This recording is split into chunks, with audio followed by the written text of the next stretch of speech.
Welcome, Paul, to CE 3211. We're really glad to have you again. So the students are finishing off their papers. They've done a rough draft, and now they've also had a peer review. So now they're ready just to fine-tune their papers and submit a final report. Okay, well, thank you for having me. And let's talk about citations. First off, let's talk about why do we cite, just in general? What's the point of citing?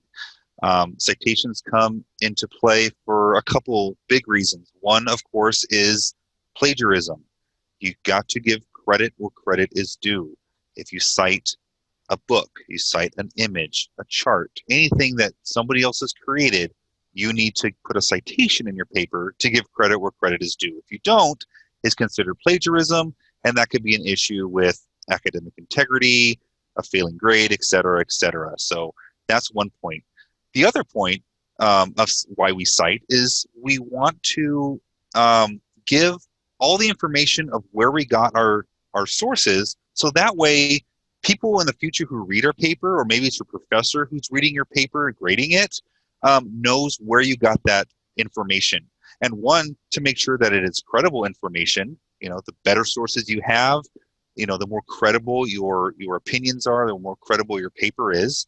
And so your professor will look at your citations to see if you backed up your ideas with good academic sources.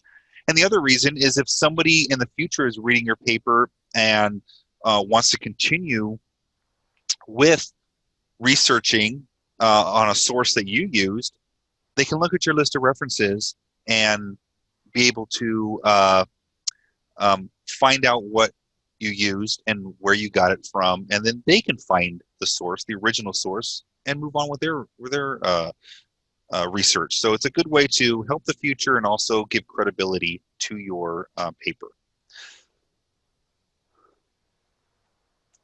So we are going to be focusing on the anatomy of an ASCE citation, since that's what you'll be using to the format you're using to cite in your papers for this course. So let me show you what an example of an ASCE citation looks like. This is what the whole thing looks like.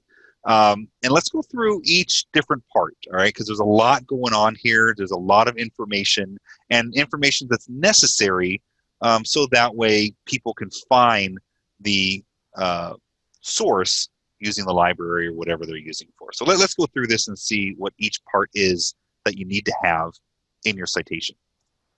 So the first part is the authors. So you'll see that the authors are last name, comma, first initial, period. All right, so, and you list every single author that is part of the publication. So if there's 1 to 20, you list all of the authors in this format, last name, comma, first initial.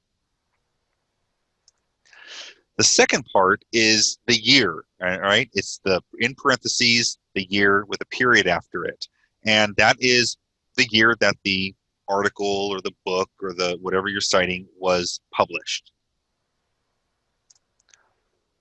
The second one is, and this is a article, a title of the article, and you put that in quotes. All right, so the title of this article is Pavement Management System with Real-Time Microprocessor-Based Computation, and you put that in quotes with a period at the end. The next part is the title of the journal, and that's in italics. Okay, now the journal is what the article was published in. Okay, that is, in this case, Microcomputers in Civil Engineering, and you put that in italics so that way whoever's reading this citation, the italics state that it's the name of the journal. Okay, so they can see that and go, okay, that's where it came from. And then after the title of the journal, you put a comma, and the next part is the volume and issue number. Okay, that's important as well, because you need to let your reader know where you got this from. We know we got it in Microcomputers in Civil Engineering, but it could be, who knows how many volumes and how many issue numbers have been published. So knowing what volume and issue number will help them find where that article lives. And this is volume 1, outside the parentheses, and in the parentheses is the issue number. So in this case, it's issue number 2. And then after that comma, you have the page numbers, 95 to 105 with a period. Another important part of this, it lets you know what page numbers the article was on, so that way they can find it in that journal. And the journal could be 1,000 pages long. You need to know what page numbers to point your reader to.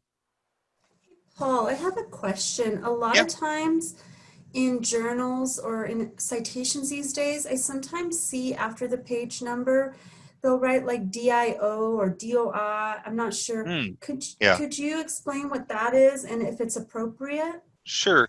The DOI, yeah, I didn't have it on here.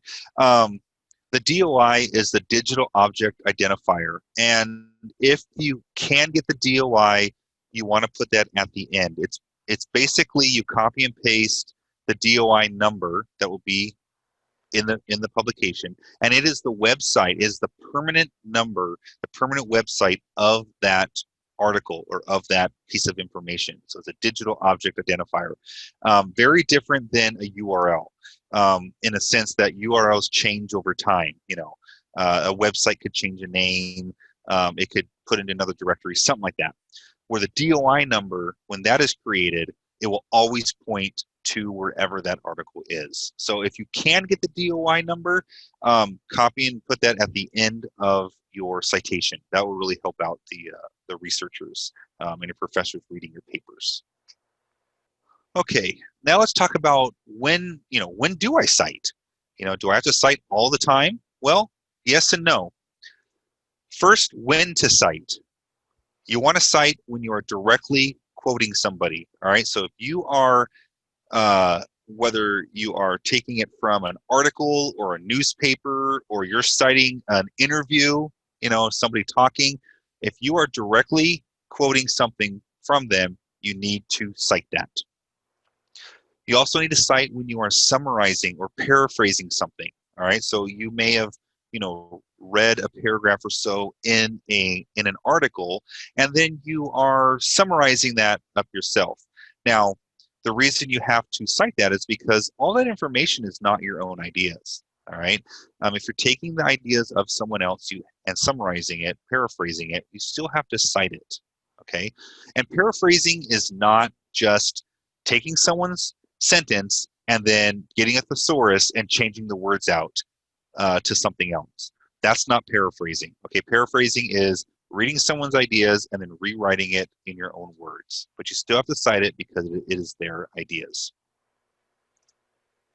You also need to cite when you are citing something that is highly debatable. Okay, so if it is a very highly debatable, or where there's a lot of opinions on it, a lot of information out there, and a lot of from both sides and stuff, cite where you're getting that information. Okay, so pretty much whenever you're directly quoting somebody, summarizing, taking stuff from people, make sure that you cite that. Now, there are issues when you do not cite. You don't need to cite something. And one of them is you don't cite when what you are saying is your own insight. Okay, it's your own ideas. You don't cite yourself. Okay, you don't have to cite your own thoughts. All right, now paraphrasing you do, because you're taking someone else's ideas and putting that in your own words. But if it's your own ideas, you don't have to cite that in your paper. You also don't have to cite when you are stating common knowledge. Okay, the sky is blue.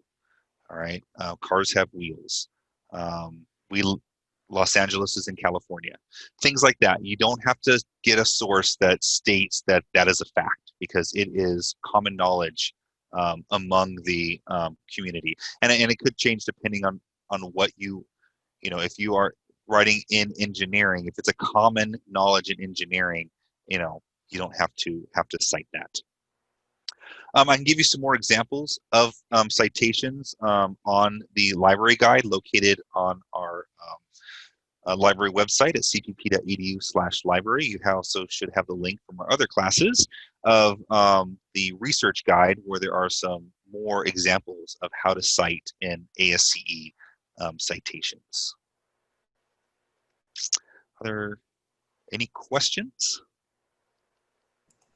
Thanks, Paul. I have a couple of questions for you, and I think it's just in terms of some of the other stuff. So what I've seen a lot, what students really do a lot of is in addition to journals, because sometimes they find journals really difficult to read and comprehend, they go to websites. They go to good websites, .gov websites. They're going to Department of Defense or Department of Yeah. Energy, National Oceanography. But I notice a lot of times errors in how they cite it. One error that's common is there's usually not an author on a website, so they're not sure who to identify as that person. Hmm.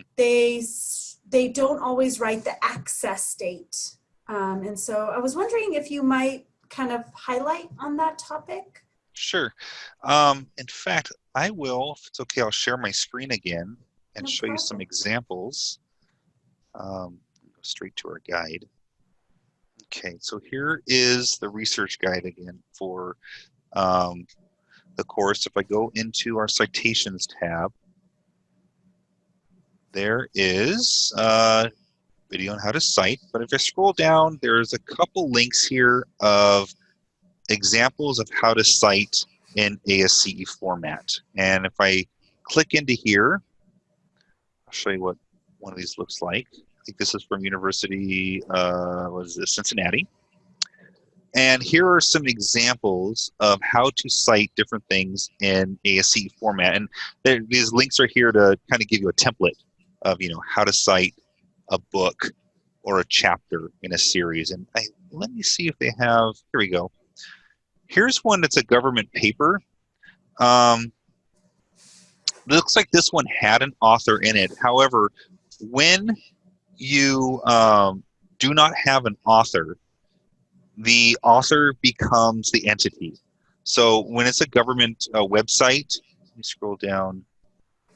Let's see if website has one. It doesn't. I could check. Let me check the other guide. If you don't have an author, it becomes the entity. So if the entity is the Department of Defense and there's no author for that paper, the Department of Defense becomes the author. And do you spell it out, or can you write DOD? Spell it out. Okay. Yeah. So like here's one for government reports, and this one is looks like it's Christchurch City Council. Okay. So that was the entity that created it, 2014. What the title of what they created, and then their name, Christchurch City Council, Christchurch. So it would be like Department of Defense, 2020. Plans to build, whatever. Department of Defense, USA or whatever information you get Okay. get from it. But yeah, sometimes I'll be honest, sometimes the citing something can be very difficult because you don't get a lot of information from some of these papers. So if you do get stuck, students can always email me and contact me, and I can help them with the citations. We'll figure it out. Wonderful. Could you go back one page? I think I saw something that I think you could maybe elaborate on. You see that section where you have in-text citations? Yes. So a lot of times, there's a few things I've noticed that students do is sometimes they'll say like, Hottinger 2020 said blah, blah, blah, blah, and then they'll write Hottinger 2020 again. Mm-hmm. Or they'll say Hottinger, blah, blah, blah, blah, and then they'll put the year at the end. Or they'll forget the year. That's one thing I've noticed. And a lot of times they don't even need to write Hottinger, so they use, and so one of the comments is, when you do want to say the last name of the author in the sentence, where should the citation in terms of the year or the author in the year go? And then why would I want to cite it using your last name versus not using it? Okay. Well, first off, you cite it. Here's some examples here. Follow these. For example, according to Wyndham, 2003. So if you're going to say according to the author's name or the author's name, and then you're going to quote, you put the year right after the author's name in parentheses. Okay, so according to Wyndham, 2003, no additional support is necessary. All right. If you have multiple authors, two authors on the in-text citation, you're going to put both authors. So here's an example of they did the quote first. Construction failure is avoidable, parentheses, Feld and Carper, 1977. Okay. If it's more than two authors, if it's three or more authors, you're actually not going to list every single author. Unlike what you do at the list of references, inside your in-text, I mean, if you put 20 authors, that takes a big chunk of your paper, right?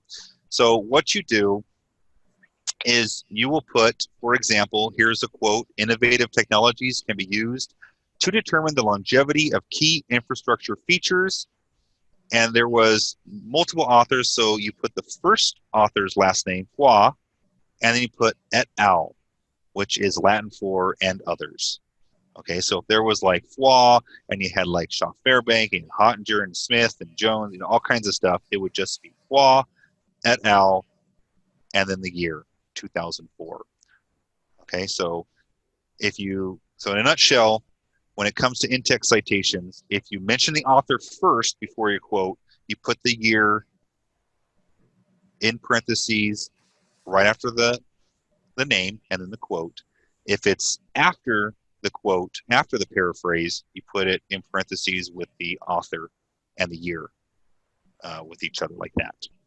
Beautiful. Okay, and the reason you do this, the reason why you use last names in and the year in text is because if I read this quote, if I read Wyndham 2003, no additional support is necessary. I'm like, okay, I want to read more from that paper.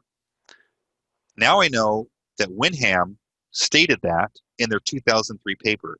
I can go to the list of references, find Wyndham, find the Wyndham that was published in 2003, and now I have all the information of what article that it came from, so I can go find it. All right, maybe there's a Wyndham 2002. So if it just said Wyndham, I wouldn't know which article it came from. Was it 02 or 03? So I need to know which one. But you put it in there so that way it links the quote and it links the quote to the resource that's in your list of references at the end. That's perfect. And then a lot of times students will struggle in text citations where they maybe have multiple sentences that are all from Wyndham, for example. So they have written a paragraph and two or three of the sentences are all from Wyndham. Do they need to put his name after each of the sentences, or how does it work? Yes, unless it's right after each other. Like if your Wyndham stated this, like you're paraphrasing it, you would just do the one. Okay. But if you have like half a page and it's like Wyndham stated this, and then you're stating things, your own opinion, and then Wyndham also stated this, you need to link those because you have to give credit of where those quotes are coming from. Okay. Even if it's Wyndham and then another Wyndham, you have to give credit. But I do suggest that if you are using multiple quotes from the same author in the same paragraph, you may want to just paraphrase it because it flows better and it sounds better instead of having like Wyndham states blah blah blah, and I really like that. And then also Wyndham states blah blah blah, I like that. And then Wyndham states, put it all together in one coherent kind of paraphrase, summary, and then we only have to cite it once, and I think it'll flow better in your writing. And so I usually tell students this in our profession, we hardly ever quote.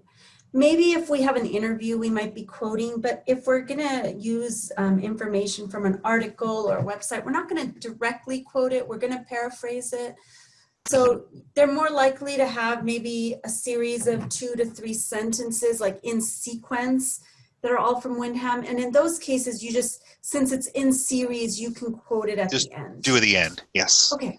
Yeah. perfect. But if you put one sentence or two sentences and then you have all your own ideas and then you do it again, that's when you want to Yeah. make sure you cite it appropriately. Yeah. If it's broken up, then it's kind of like, Yeah, if because then if you put your own sentences in the middle of it, it'll look like that's Winham's quote as well. That's part right. of it. So yeah. Okay. And I feel like there was one more question I wanted to ask. Oh, that's it. That's it. Sometimes I don't know, like, I think we struggle with when is it appropriate? Like, so I'm writing my ideas, and the idea, my professor wants me to, support my stuff with evidence. What does that really mean? And I think students struggle with that. Like, what does it mean to support something with evidence? And I think Um, we've kind of talked about it, but I guess I want to reiterate it. yeah, supporting your thoughts with evidence is giving credibility to your thoughts. It's giving credibility to and backing it up with good academic research with your ideas. So if you have an idea, if you're writing about something, you are then researching what others in the field have wrote about the same thing, other scientists, researchers, things like that, and taking from those academic sources um, and presenting material, presenting their research that is supporting yours. And so it helps give it more weight, give you more of what your ideas, more weight to the reader and stuff, and credibility to what you are researching. So I mean, if I'm stating something and I'm stating my ideas about how libraries should be run, and how I should be teaching information literacy, all kinds of stuff, and then I can back that up with quotes and from information that other librarians that are well known in the field and have written about the same thing. It shows that I'm on the right track and that I know what I'm talking about, and I'm on the, you know, I'm on the right path of my ideas are on par. Well, I think, Paul, that was really good. I think All this is right. going to help the students as they put this final draft together. So Yay, that's good. thanks for your time. You're welcome I'm gonna anytime.